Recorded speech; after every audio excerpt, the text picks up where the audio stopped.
Assalamualaikum, selamat tengah hari. So, bersiaran lagi dalam rancangan slot Ohana with Dr. Lin. Ohana means family, kekasihan bersama Klinik Afia, insyaAllah.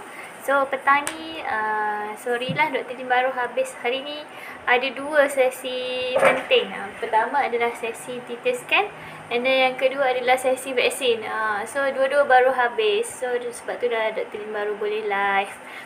Petang ni Dr. Lin nak cerita tentang kaitan kacang dengan jerawat. Siapa kat sini yang ada masalah jerawat dekat muka kan? Jerawat dekat badan, jerawat dekat kepala. So ada macam-macam faktor macam mana jerawat ni boleh terjadi lah. Lepas tu ada juga yang salahkan kacang. Betul ke kacang tu boleh menyebabkan jerawat? So ada yang betul, ada yang tak betul. Apa yang betul? Yang betul adalah sebab ada sesetengah kacang ni dia memang tinggi, dia boleh menghasilkan minyak lebih dalam kulit. Contohnya kacang tanah. So kacang-kacang yang bergoreng-goreng. So dalam kuah kacang yang berminyak tu, dia kalau kita lebih minyak, kita ambil terlampau banyak minyak, so dia akan menyebabkan kulit kita pun berminyak juga. Tapi kalau kacang, ada setengah-setengah kacang lain, contohnya kacang badam, kacang almond, dia tak menghasilkan minyak yang tinggi sangat. So tak ada masalah makan kacang tu. So ada yang betul, ada yang tak betul lah. Tapi sebenarnya jerawat ni dia faktor daripada kulit lah, luaran. So dia lebih kepada faktor penjagaan muka. Kena cuci tangan dengan bersih baru kita pegang muka. And then kena selalu cuci muka dan pilih sabun yang sesuai lah. Lepas tu kadang-kadang tu sebab kalau kita suka make up, suka pakai alat solek kat muka tu, dia akan tutup pori-pori muka tu. Dia menyebabkan kulit kita tu dia jadi tersumbat dengan sel mati, tersumbat dengan minyak yang tinggi. And then bila dia dah jadi tersumbat dengan minyak dan sel-sel mati tu, dia jadi medium ataupun tempat yang sesuai untuk bakteria tu membiak.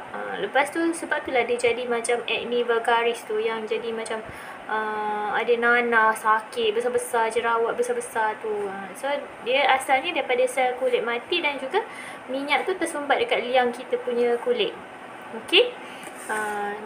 Tapi ada juga sesetengah orang tu dia disebabkan oleh perubahan hormon, especially kalau yang anak-anak yang baru nak masuk akhir balik kan, baru 14-15 tu. Kalau budak-budak lelaki pun ada juga yang dia baru perubahan hormon tu, dia jadi muka dia macam flare, naik jerawat besar-besar. Habis satu muka, sebelum ni tak ada jerawat, tiba-tiba ada jerawat. Ataupun budak-budak wanita yang baru nak period, ataupun dia baru macam kadang-kadang tu umur 20-an, tengah belajar, tengah stres, hormon banyak, period selalu tak teratur. So dia akan menyebabkan juga naik jerawat tu banyak jugalah. Lepas tu kalau sesetengah orang yang macam dia ambil ubat OCT, ada setengah-setengah ubat tu dia boleh menyebabkan jerawat banyak juga. Selain daripada tu, kalau orang yang suka makan gula tinggi, suka makan karbohidrat tinggi, jerawat pun mudah naik juga. So memang kena, apa-apa pun dia bermula daripada dalam apa yang kita makan. So kalau kita salah makan, tinggi banyak gula, tinggi karbohidrat, jerawat pun senang naik sebab kita ada lebihan ekses minyak dan sebum tu. Okay. And then setengah orang ni dia disebabkan oleh jerawat tu, disebabkan oleh faktor keturunan jugalah. Kadang-kadang mak ayah dia tu memang jenis berjerawat, so anak-anak dia tu ada kebarangkalian untuk muka jadi berjerawat juga. Tapi apa-apa pun perlu datang berjumpa doktor, sebabnya kita boleh kena pasti yang mana satu, sama ada jerawat ni disebabkan oleh diet ke, perubahan hormon ke. Tapi apa yang kita boleh buat di rumah adalah sentiasa cuci muka. Kena pilih lah, kalau memang muka jenis berminyak, kena pilih cuci muka yang untuk muka berminyak. Tapi kalau muka jenis kering, kalau kita terlampau kering pun jerawat senang naik juga. Sebabnya bila kulit kita terlampau kering, dia akan jadi menggelupas. So bakteria pun mudah masuk. So Dia tak boleh terlampau kering, dia tak boleh terlampau berminyak. Dia kena sedang-sedang je. So nak pilih kalau nak pilih pencuci muka tu kena tahu kulit yang sesuai lah. Tak boleh main beli je. Okey, lepas tu kalau tangan kita ni kotor, kalau especially kalau kita pegang-pegang barang ke, duk pergi shopping ke, kan kita selalu pakai sanitizer ke apa semua, jangan kalau boleh elakkan pegang muka. Sebab dekat jari kita ni banyak kuman, especially kat kuku-kuku kita ni.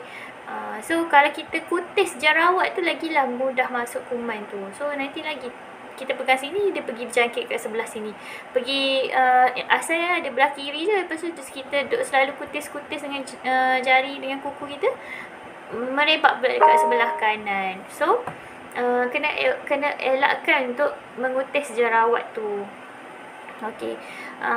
Lepas tu kena kalau kita perasan dekat gigi-gigi rambut kita tu lagi kat situ dia memang cepat naik jerawat. So kita tak boleh pakai scarf ataupun hairband yang ketat lah dekat kawasan tu, sebab kalau tak nanti dia jadi berpeluh, dia jadi tersumbat lah kat situ, jadi naik kat gigi-gigi rambut tu jerawat. So selain daripada tu kena jaga pemakanan lah. So tak boleh makan makanan yang berminyak, tak boleh makan yang, kalau anda memang jenis alergik seafood ke, jenis alergik belacan ke, jenis alergik budu ke, tak boleh lah, kena elakkan makanan-makanan tersebut. Dan macam Dr. Tin cakap juga, ada setengah kacang macam kacang tanah tu, dia kalau kita goreng kan, kita buat kacang goreng lah, kacang manis lah, ada macam-macam yang kacang salut tepung lah tu, dia jadi makin tinggi lah minyak dia, kandungan minyak dia. Kalau tergiur sangat nak makan kacang, boleh makan kacang badam yang kita bakar, ataupun kacang walnut. Dia bagus untuk omega juga kan, bagus untuk minda. Selain daripada tu, kita boleh bagi juga ubat-ubat lah, sama ada ubat vitamin retinoic acid, ataupun yang sapu tu vitamin A, ataupun kita boleh bagi antibiotik lah.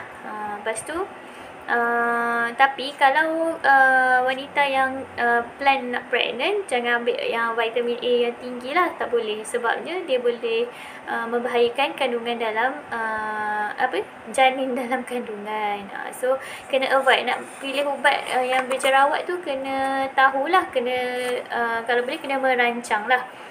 Sebaik-baiknya 6 bulan kalau duk makan ataupun duk ambil vitamin A yang tinggi tu, yang sapu ataupun yang makan, kena merancang untuk kehamilan tu 6 bulan tu tak boleh pregnant. Sebabnya kita takut boleh memberi kecacatan pada janin dalam kandungan. Sebab vitamin A ni dia bahaya sikit. Kalau antibiotik pun kena pilih lah, setengah antibiotik dia tak ada masalah makan time pregnant, ada setengah tu memang tak boleh ambil time pregnant. Okey, setakat tu dulu live Dr. Lin tengah hari ni. Jangan lupa share live ni supaya kita boleh bagi manfaat. Ada seorang lagi tak datang vaksin, so Dr. Lin pun baru nak pergi solat apa semua ni, baru nak makan. Okey, bye. Assalamualaikum.